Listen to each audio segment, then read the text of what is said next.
हम इससे पहले बताए थे प्राथमिक भित्तीय कोशिका के बारे में। आज उसके आगे बताते हैं कि हम पराग कोश में बहुत सारी कोशिकाएं होती है और वह कोशिका को हम अधोस्तरीय कोशिका कहते हैं। अधोस्तरीय कोशिका जब बड़ी हो जाती है तो उसी कोशिका को कहते हैं परपशु कोशिका। परपशु कोशिका में समसूत्री विभाजन होता है और समसूत्री विभाजन होकर दो कोशिका का निर्माण करती है। एक प्राथमिक भित्तीय कोशिका जो हम बता चुके हैं और एक है प्राथमिक पूर्वबीजाणु जनन कोशिका। तो प्राथमिक भित्तीय कोशिका ये भी बता चुके हैं कि प्राथमिक भित्तीय कोशिका क्या है, यह लगातार विभाजित होती रहती है और विभाजित होकर एक ऐसे स्तर बना लेती है 2 से 4, 4 से 6, 6 से 8, 8 से 16, 16 से 32, इस प्रकार से विभाजित होके ये एक स्तर में बना लेती थी। इसी को कहते हैं प्राथमिक भित्तीय कोशिका।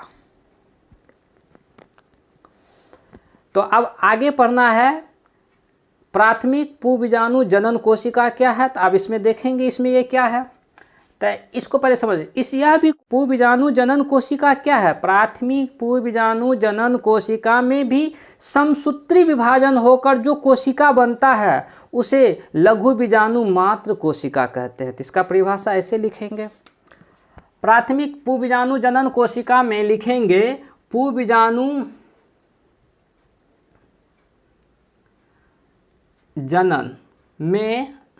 जनन कोशिका में समसूत्री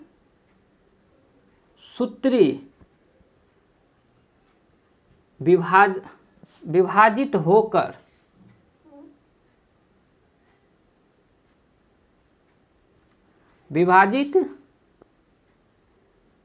होकर जो कोशिका बनाती है उसे लघु बीजाणु मात्र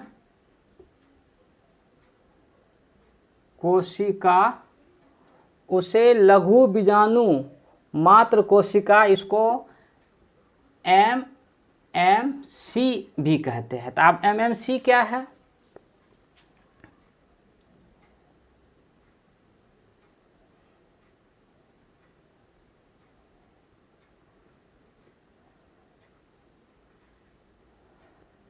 माइक्रोस्फीयर मदर सेल, तो उसे प्राथमिक पूर्वबीजाणु जनन कोशिका कहते हैं। अब यहाँ देखिए, बीजाणु जनन कोशिका में समसूत्री विभाजन होकर उनसे जो कोशिका बनती है तो उसे MMC सेल कहते हैं। तो अब MMC क्या है, माइक्रोस्फीयर मदर सेल, उसे प्राथमिक पूर्वबीजाणु जनन कोशिका कहते हैं। हम परागकण के बारे में बता रहे थे, तो अब यहाँ देखेंगे परागकण में 2 स्तर होता है। अब देखो, अब ये मान लीजिए ये परागकण है, इसको क्या कहते हैं, तो इसको कहते हैं परागकण। जो कहाँ से हम लिए हैं, ये परागकोश है, इससे पहले भी बता चुके हैं। परागकोश के अंदर जो है इसी को क्या कहते हैं, परागकण कहते हैं। तो इस एक परागकण को हम यहाँ ले आए। अब देखिए ये क्या है, परागकण। तो हम क्या लिखा है, परागकण में 2 स्तर होता है। तो ये जो सबसे बाह्य स्तर है, ये बाह्य स्तर,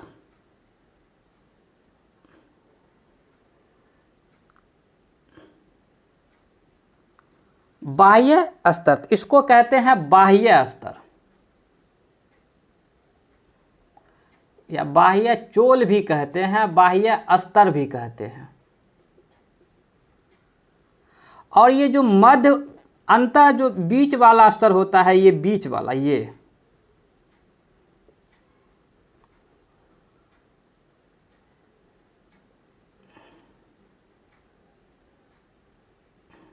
दूसरा रंग कलर का होना चाहिए, अच्छा कोई बात नहीं। इसे कहते हैं अंतःचोल।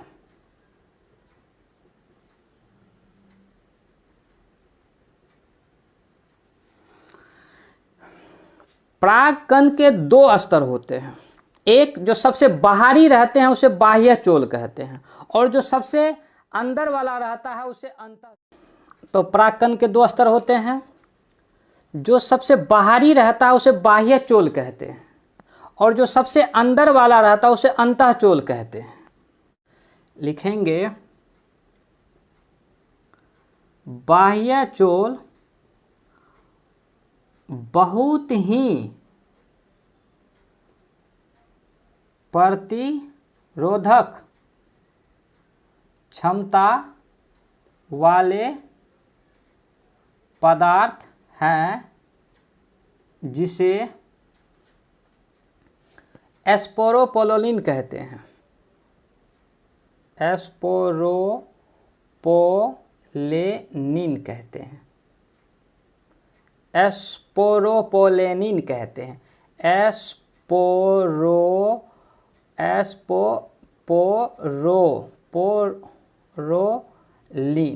एस्पोरोलिन कहते हैं। तो बाह्य परत जो बना हुआ है यह किस बहुत ही प्रतिरोधक क्षमता वाले पदार्थ से बना हुआ है। तो यह जो बना हुआ है तो इसे क्या कहते हैं, इसे कहते हैं एस्पोरोपोलोलिन। अब लिखेंगे अंतःचोल, पेक्टो सेल्यूलोज,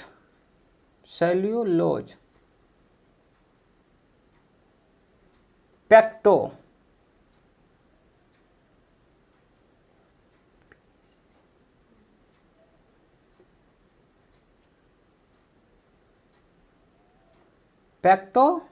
पेक्टोसेल्यूलोज, पेक्टोसेल्यूलोज का बना है,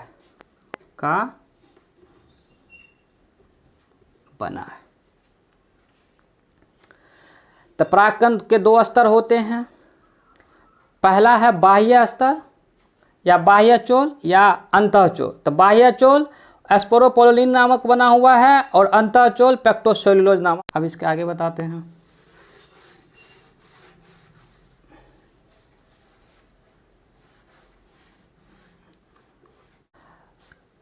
परागकण परागकोश से निकलने के पूर्व केंद्रक विभाजित होकर एक छोटा केंद्रक और एक बड़ा केंद्रक बनाता।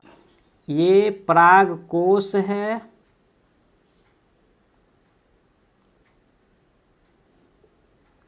इसके अंदर परागकण। आप यहाँ पे एक चीज लिखते हैं, परागकण परागकोश से निकलने के पूर्व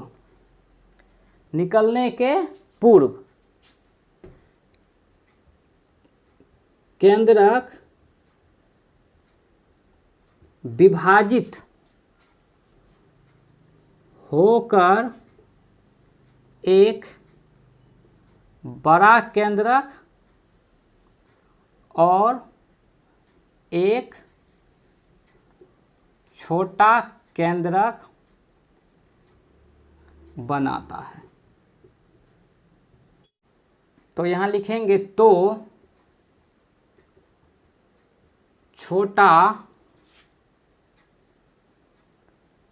केंद्रक को जनन केंद्रक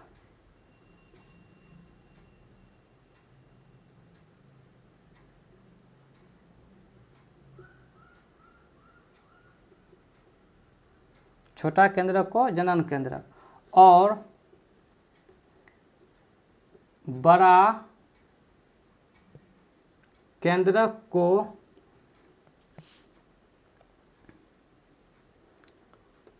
वर्धी केंद्रक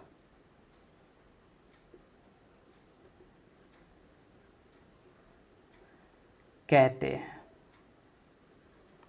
अब यहाँ एक बात ध्यान समझिए, ये परागकण है, इसके अंदर केंद्रक है, केंद्रक विभाजित होकर दो केंद्रक बनाती है। ये इसके अंदर परागकण है, केंद्रक विभाजित होकर दो केंद्रक बनाती है, एक बड़ा केंद्रक और एक छोटा केंद्रक। तो छोटा केंद्रक को हम जनन केंद्रक कहते हैं और बड़ा केंद्रक को हम वर्धी केंद्रक कहते हैं।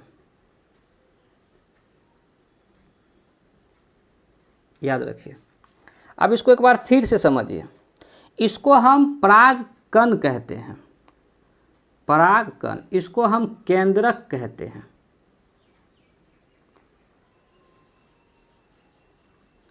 केंद्रक कहते हैं। अब इसको एक बार फिर से समझिए। पराग कोश से परागकण निकलने के पूर्व केंद्रक विभाजित होकर दो केंद्रक बनाती है, एक बड़ा केंद्रक और एक छोटा केंद्रक। तो बड़ा केंद्रक को क्या कहते हैं? वर्धी केंद्रक, और छोटा केंद्रक को कहते हैं जनन केंद्रक। आई बात समझ में? अब जब परागकण के पास दो केंद्रक हो जाता है, एक वर्धी केंद्रक और एक जनन केंद्रक, तो इसी स्थिति में परागकण परागकोश से बाहर निकलता है।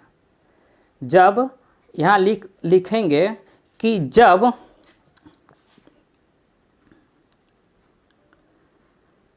परागकण के पास दो केंद्रक होता है, जब परागकण के पास दो केंद्रक होता है, एक जनन केंद्रक और एक वर्धी केंद्रक, तो इसी स्थिति में परागकण परागकोश से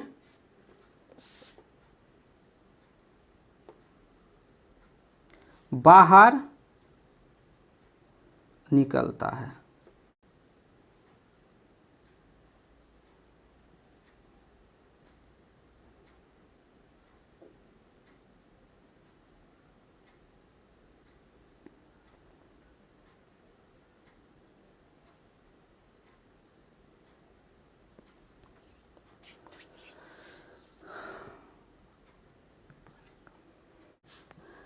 अब देखिए, जैसे ही परागकण वर्तिकाक पर पहुंचेगा तो परागकण के पास दो केंद्रक होता है। याद रखिए, जैसे ही परागकण वर्तिकाक पर पहुंचेगा तो परागकण के पास दो केंद्रक होते हैं, और यह दो केंद्रक जैसे ही वर्तिकाक पर पहुंचेगा तो जनन केंद्रक डिवाइड होकर दो और केंद्रक बना लेते हैं।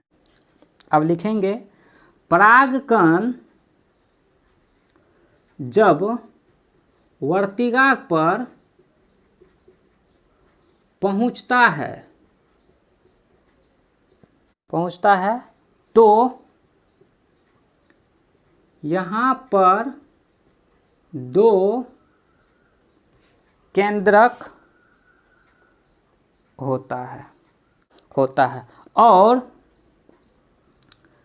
जैसे ही जनन केंद्रक से डिवाइड होता है, जैसे ही जनन केंद्रक से डिवाइड होता है, दो और केंद्रक बना लेता है।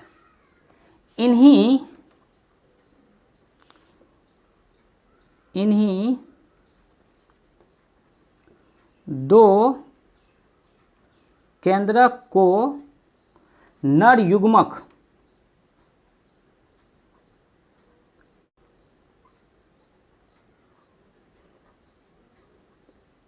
कहते हैं।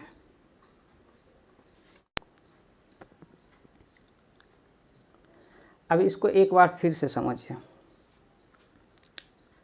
जब परागकण के पास दो केंद्रक होता है, एक वर्धी केंद्रक और एक जनन केंद्रक, तो इसी स्थिति में परागकण परागकोश से बाहर निकलेगा। इसी स्थिति में जब इसके पास दो केंद्रक होगा तभी बाहर निकलेगा।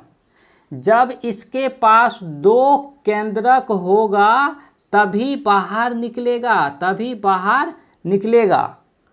तो निकलने के बाद ये एक जनन केंद्रक है। तो ये क्या करते हैं, जनन केंद्रक से डिवाइड होकर दो और केंद्रक बना लेते हैं। जनन केंद्रक से डिवाइड होकर दो और केंद्र बना लेते हैं। तो इन्हीं दो को कहते हैं नर युग्मक। नर युग्मक।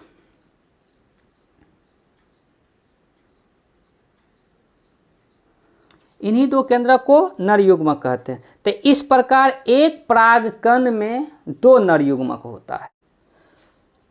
तो इस प्रकार एक परागकण के अंदर दो नर युग्मक होता है। तो यहाँ लिख सकते हैं, इस प्रकार एक परागकण के अंदर दो नर युग्मक होता है। आई बात समझ में?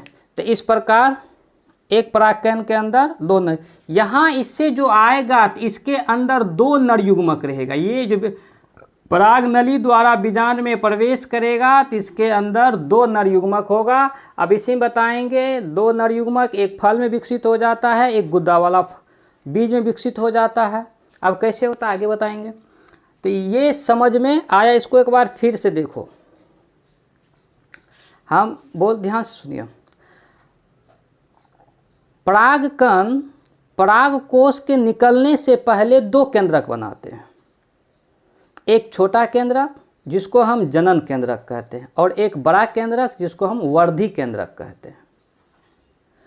जब परागकण के पास दो केंद्रक हो तो इसी स्थिति में परागकण परागकोश से बाहर निकलता है। जब उसके पास दो केंद्रक है तभी बाहर निकलता है, तभी परागकोश फटता है। परागकोश ऐसे नहीं फट जाता है, जब उसके पास दो केंद्रक हो तभी परागकोश फटेगा, परागकण वर्तिकाक पर पहुंचेगा। और जैसे ही परागकण वर्तिकाक पर पहुंचेगा तो वहां पर परागकण जनन केंद्रक से डिवाइड होकर दो और केंद्रक बनाता है। तो इसी दो केंद्रक को हम कहते हैं नर युग्मक। इन्हीं दो केंद्रक को हम क्या कहते हैं? नर युग्मक। तो इस प्रकार एक परागकण के अंदर दो केंद्रक होता है।